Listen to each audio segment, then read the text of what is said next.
Most people think that passive investing is all about finding the right deal, but the real secret is who you're investing with. Before you put your money on the line, let's talk about the truths that no one else will tell you. What I tell people all the time is it's not about the deal, it's about the operator. A good operator can usually turn around a bad deal, depending on how bad it is, and a bad operator is going to ruin a good or great deal. You see this happen all the time. The reality is that anyone can make a really nice deck that makes a deal look good. So given that it's really important how good the operator is, that leads me to the second thing I always tell people, which is invest with people that you actually know. A lot of us have that friend or a friend of a friend who knows someone who's raising money and they've got this great new concept or whatever it is. But if you don't actually know them, it's kind of like the game of telephone where things may be mistranslated. We also saw a lot of people getting into the real estate game that had not been through a previous recession. So they were getting into it because of all the hype. The market kept going up. It was so easy. Everyone can do passive investing. Well, a lot of those people, once interest rates turned, are actually upside down in properties, giving them back to banks, or in a lot of trouble with their investors. So the more you know someone, the more you know their experience and how they actually operate, the more likely you are to have a good investment. For example, if you know someone personally, you probably see a lot of daily habits that they have, like are they organized, are they responsive, how do they handle things when they go wrong, whether it's that the order got messed up at the restaurant or it's something else.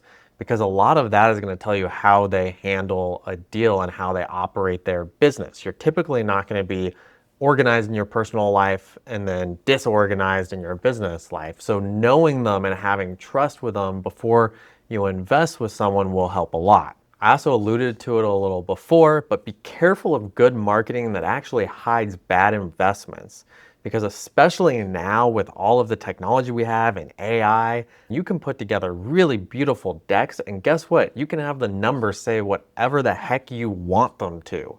What you really need to look for is how real those numbers are and whether they're conservative. I remember one of my clients always telling me, be really conservative on all the expenses that you're budgeting, and then just have a random miscellaneous expense line because something's going to go wrong that you didn't account for. You want to basically set the expectations low, and if the deal still looks good, then it's probably a good deal, because if it performs and beats all of those budgets, it'll look better than what you had projected. But a lot of people, especially those that haven't been in the industry or raised money before, they're going to try and say, oh, well, we need to show our investors that there's a, whatever it is, a 10% return. Well, maybe the real numbers showed only an 8%, and maybe a conservative number showed 6%. But they're going to try and justify changes in either the expenses, or say maybe the income is higher because there's less vacancy, or they think they can push rents higher to get to that 10% and sell investors on the deal. You want someone that's going to look at it and say, hey, we want our investors to get 10. We think this deal might actually get 12 to 15%, but guess what? We know that we're probably going to have some unexpected things happen, so let's knock some of these expenses up. We're still hitting that 10% threshold or bare minimum that we have, so now let's go ahead and move forward with it. Just because you have a good operator, you've invested with people you trust, and you know that the proforma is actually justified,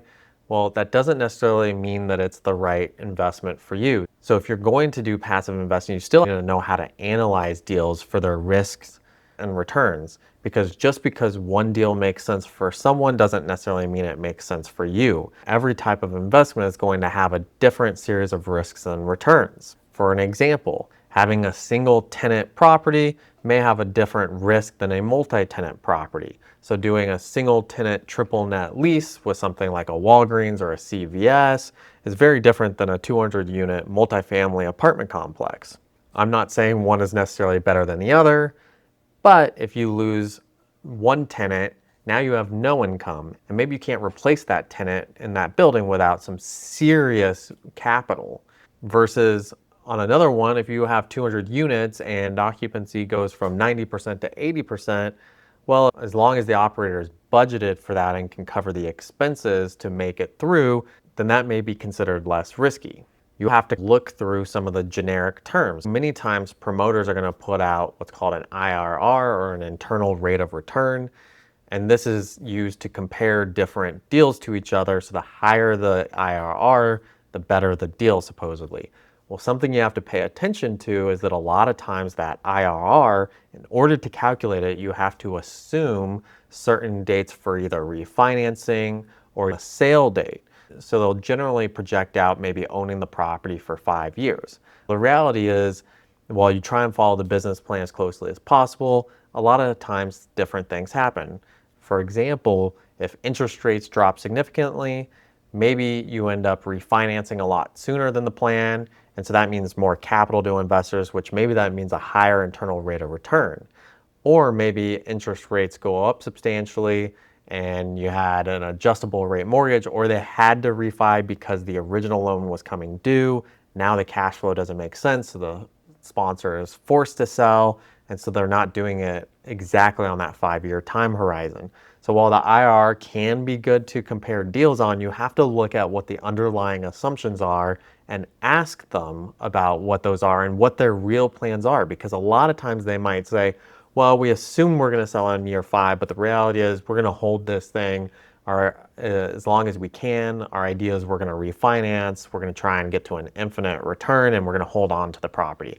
Or maybe they'll say, well, we put 5 years, we're really going to do these improvements, we think we can lease it up, and we may actually sell in 3 years, or whatever the case may be. But you need to pay attention to that and not just look at those generic numbers, because those aren't always going to represent what the deal will look like. I talked about refinancing a little bit. You also want to consider how marketable and how easy to finance a project is. So there's certain real estate that is actually favored by banks. So for the last 10 years or something, multifamily has been favored, industrial has been a favorite in the last 5 years or so. And then there's other properties that are maybe more risky. So when you're looking at these deals and you're considering what to invest in, you have to look at, okay, well, if we know we're going to need a refinance in 5 years, what's the odds that there will actually be financing available, and what potentially are those terms going to be? So that all plays into the risk factor. You can't just simply look at today what is the cash flow. You have to project forward what you think it will be. And if you're just looking at it with rose-colored lens, those things can easily be missed, and that's how you get in trouble. One of the best ways to learn is probably to find mentors who actually do this. Be careful of people that are just raising capital to invest in other people's deals. There are good ones out there, but there are a lot of people that are just trying to make money basically on the spread or get guaranteed income. So this reminds me a lot of the movie Wolf of Wall Street, where they basically talk about it. You don't know where the market's going to go, but guess what? Being the middleman and taking the commissions guarantees you an income. Well, the same thing is said for those marketing these passive investments where they say they can raise capital, they'll find you the deal, you'll get a good rate of return. Be careful of those people, because they may not be investing themselves. They're actually making money off of the commissions, spreads, or fees rather than finding good investments. A lot of those people in the last few years are in trouble, especially with those investors that lost all their money when interest rates went up. So find mentors that actually have been investing, or find mentors that are actually in the business of whatever it is you want to invest in, and get to know them.